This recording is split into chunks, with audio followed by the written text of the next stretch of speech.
Aujourd'hui, Au bout de leurs rêves reçoit Katia Barrio. Cette belle journaliste, chroniqueuse et actrice, originaire des Antilles, fait la pluie et le beau temps sur iTélé. Elle a choisi de nous rencontrer à la boutique Haven à Paris pour nous parler de son parcours riche et atypique.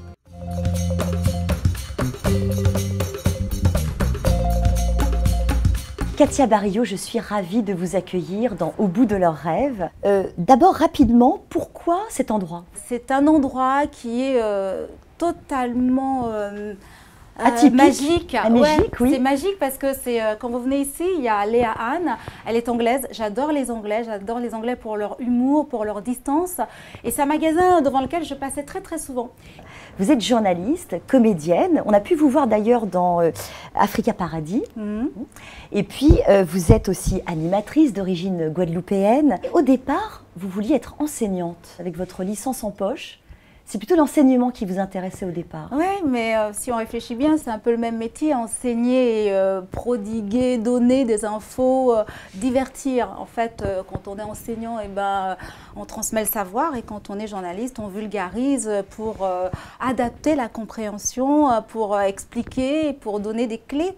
Et c'est ce que j'aime. Moi, j'aime bien transmettre, j'aime bien apporter de la joie, de la bonne humeur, avec un peu de savoir, c'est encore mieux.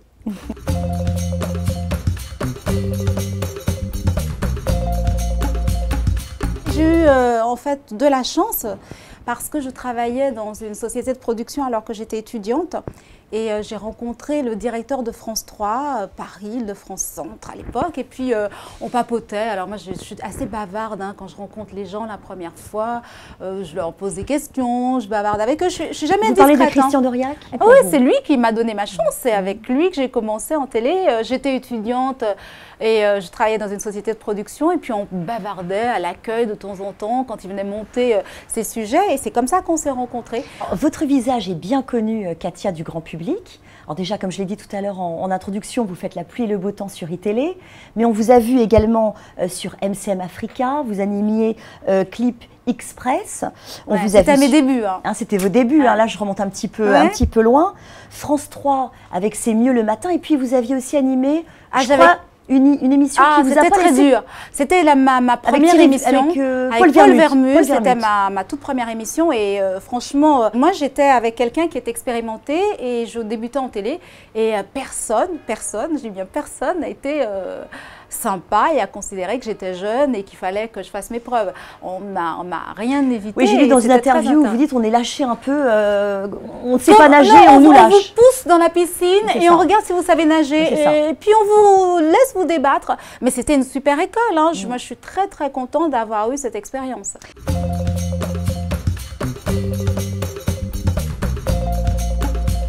Canal+, avec Nulle part ailleurs. Ah oui, alors là, j'ai rencontré Alain Degrève, qui a été quelqu'un d'incroyable, parce que lui, je crois qu'il aimait les animateurs. J'ai l'impression qu'on est parfois avec des gens qui n'aiment pas trop les animateurs, qui pensent que ce sont des gens comme ceci ou comme cela. Lui, il avait la passion des gens qui mettaient à l'antenne, et quand il vous avait choisi, vous étiez sûr que vous alliez valoriser et pouvoir vivre une belle expérience. Alors sur D8, il y a eu également Mon Bien-être. Vous faisiez des petites chroniques sur la mode, sur justement. On y revient. Alors Katia, il y a aussi une expérience dont on va parler qui est très importante pour toi, c'est que tu as travaillé avec Dominique de Villepin. Ouais, c'est un truc hallucinant. Enfin, je n'ai pas travaillé directement avec lui, mais je travaillais avec son ministre délégué à la coopération et à la francophonie. C'est un poste, c'est un ministère important parce qu'il traite beaucoup de l'Afrique et de l'Asie. Et j'ai voyagé à travers le monde pendant 2 ans. J'ai travaillé avec ce ministre, et c'était fabuleux. Je travaillais pour mon pays, pour la République française, et j'étais hyper fière. J'étais dans un cabinet ministériel. On était, vous savez, c'est un cabinet, c'est les plus proches collaborateurs du ministre.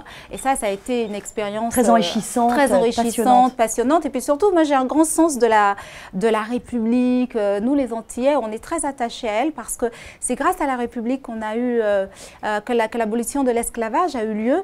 Et donc, comme nous sommes très républicains, j'étais hyper fière, et j'ai fait je me suis acharnée à faire un très bon travail. Enfin, j'espère en tout cas. En tout cas, il y a eu pas mal de résultats presse.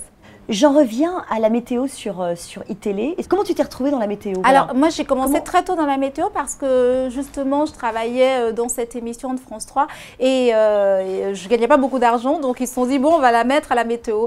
Donc, en complément. En complément. Je n'avais pas conscience de ce que c'était, mais on a une formation avec les gens de Météo France, les ingénieurs de Météo France qui nous apprennent à voir, à lire des cartes de satellites et des cartes du temps et ensuite à les traduire très simplement parce qu'il faut que le téléspectateur, qu'il ait 5 ans ou 99 ans, puisse comprendre. Donc, mais alors moi, voilà. Il y a un prompteur, vous avez... Ah non, pas de prompteur, pas de prompteur. Pas de prompteur sur les télévisions. télévisions. Va à toute allure, non, hélas, et c'est assez terrible parce qu'au début, c'était assez... C'est un exercice difficile. C'est un exercice difficile parce qu'il y a des gens qui rentrent sur le plateau, il y a du bruit, il y a de l'imprimante, des journalistes qui sont là et qui attendent que vous ayez fini pour lancer leur journal. Donc c'est voilà, c'est un exercice en soi et il faut le répéter plusieurs fois. Alors, tu disais dans une interview que j'ai lue que tu avais bâti seule ta carrière dans ce monde impitoyable des médias. Alors, est-ce que tu peux nous en dire plus? Ce vocabulaire ce vocabulaire ne me ressemble pas beaucoup à ma carrière, mais c'est vrai qu'on pourrait dire ça. Moi, je n'ai pas l'impression d'avoir une carrière, j'ai l'impression d'avoir eu beaucoup de chance au départ. Mais oui, c'est vrai que c'est un monde, mais je pense que le monde du travail est compliqué et difficile, et on le sait tous, hein, quelques métiers qu'on fasse maintenant, c'est très compliqué, il faut se battre beaucoup, il faut s'imposer beaucoup. Moi, il m'est arrivé de travailler dans des émissions, d'écrire des textes, et le co-présentateur venait en disant « Oh là là, mais moi, j'ai tout fait, j'ai travaillé toute la nuit », et c'est devant moi, il n'avait aucun scrupule, et c'était assez drôle. J'en riais intérieurement parce que je n'allais pas me battre sur le plateau avec lui.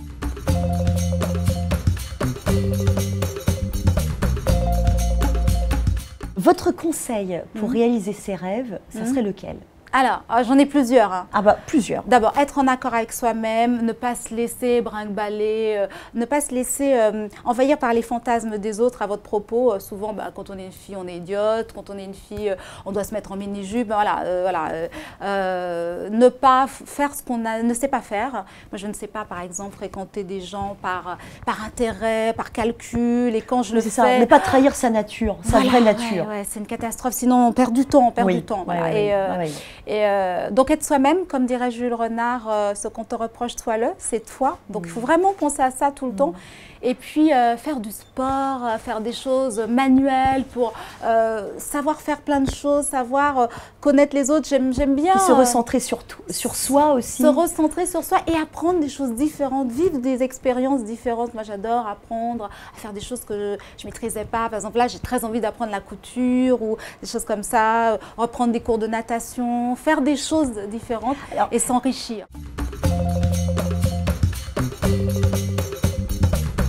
Alors Katia, le prochain rêve, ce serait lequel? Ah, je ne parle jamais de mes rêves, sinon ce ne serait pas drôle. Je préfère... Alors la prochaine ambition? La prochaine ambition. La prochaine étape? La prochaine étape, là je suis en train d'écrire un livre. C'est un guide, hein, ça n'a rien... C'est pas un roman comme j'aimerais en écrire. C'est un guide sur la Scandinavie à Paris parce que je suis un peu une spécialiste de la Scandinavie, contrairement aux apparences à Paris. Ah d'accord, pourquoi la Scandinavie? Parce que mon mari est suédois. D'accord. Et donc je connais très très bien la Scandinavie, la Norvège, la Suède, l'Islande, la Finlande et tout ça. Est-ce que l'Afrique, c'est un continent où tu aimes aller, te ressourcer? Alors, je suis beaucoup allée en Afrique quand je travaillais au ministère des Affaires étrangères et bien longtemps avant quand je travaillais à MCM. Mais je n'y vais plus beaucoup, mais c'est un pays, c'est un continent, que dis-je? Je suis comme tous ces gens qui disent que l'Afrique, c'est un pays. C'est un continent que j'adore, c'est un continent hyper photogénique, c'est un continent avec une jeunesse incroyable. J'adore discuter avec les gens là-bas, ils sont... incroyable. D'ailleurs, on véhicule une image qui n'est pas forcément la vraie ici. Ah oui, bien sûr. Hein, mais les gens on victimise beaucoup l'Afrique avec des images. Mais quand on rencontre les jeunes gens en Afrique, ils sont au courant de toutes les technologies. Je me rappelle avoir fait des interviews avec un matériel dernier cri, les téléphones portables. D'ailleurs, je présente une émission sur TV5 Monde, qui est une émission qui s'appelle Quoi de neuf Doc, qui est une émission de santé. Elle est courte et on peut la regarder sur les téléphones parce qu'on sait à TV5 Monde que les jeunes regarde les émissions par ces biais. Donc, ah non, moi j'adore l'Afrique. Et d'ailleurs, moi je vais aux États-Unis là cet été et j'aurais à cœur de faire un test, vous savez, ADN là, pour savoir d'où je viens. Je sais que je suis... Oui, parce que ça ne se fait pas ici, mais ça se fait beaucoup aux États-Unis. On connaît le voyage qu'ont fait vos ancêtres grâce à ce test. Et moi, je sais à coup sûr que je suis Wolof, que je suis sénégalaise, parce que le nombre de fois où je suis arrêtée dans la rue par des gens qui me parlent en Wolof, c'est c'est incroyable. Ah, c'est incroyable. Donc voilà, souvent, j'ai beaucoup voyagé en Afrique, on m'a souvent pris pour la fille du cru, mais là, c'est une certitude. Merci Katia, merci beaucoup, j'ai été ravie de vous recevoir. Mais moi aussi, c'était très sympa comme rencontre.